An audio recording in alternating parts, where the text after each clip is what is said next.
In January 2020, Prince Harry and Meghan released their bombshell statement to social media, which revealed they were stepping back from their royal roles and were going to split their time between the UK and the US, where they would work to become financially independent.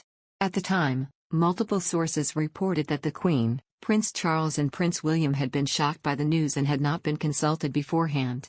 Her Majesty then invited her grandson, as well as Prince Charles and Prince William, to a Sandringham summit to discuss the plans for Harry's departure. While it appeared that the couple's decision had been rushed, they had in fact been planning it for a long time, according to Diana, Princess of Wales biographer, Andrew Morton. The author spoke to the Mirror's podcast, Pod Save the Queen, about how early Harry and Meghan had started to think about leaving the firm, and claims that talks began just 6 months after their wedding. Morton told the podcast, Harry was having conversations in a London hotel with Oprah Winfrey back in November 2018, just 6 months after they'd been married. So they were thinking about a different direction of travel pretty early on. The irony is they had been given the keys to the first-class lounge when Prince Harry was given the position of youth ambassador to the Commonwealth.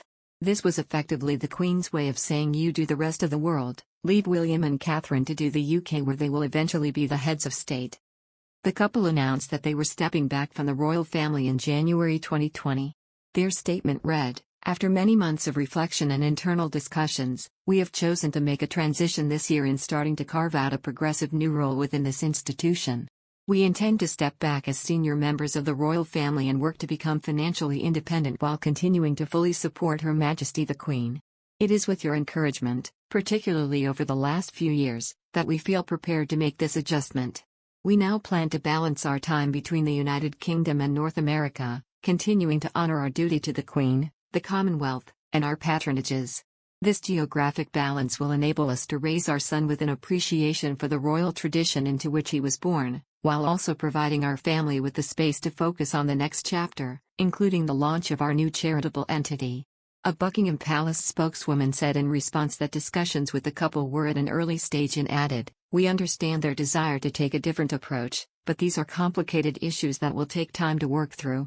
Elsewhere in the interview with Pod Save the Queen, Andrew Morton revealed that Prince Harry saw his marriage to Meghan as his way out of the royal family, and why the Queen would have been understanding if they'd just taken a few years to think about their future roles. Morton said, they were thinking about living in New Zealand, and they even spoke to the Prime Minister of New Zealand about this, so they had all kinds of plots and thoughts for their future. It didn't work out because when it actually comes down to it, Prince Harry is cursed with charisma but hates being a prince, and I think that he saw Meghan as a way out. They didn't have to leave the royal family in the way that they did, but they did.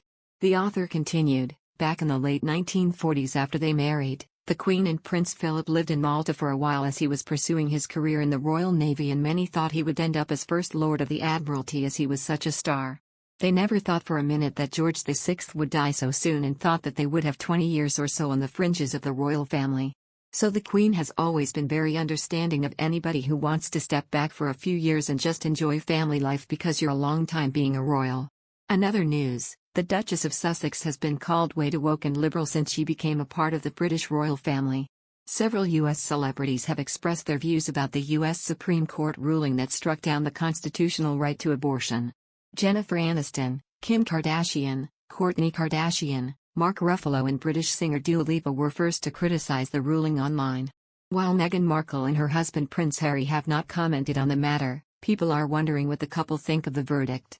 As far as Meghan Markle's political views are concerned, the former American actress is against the ruling.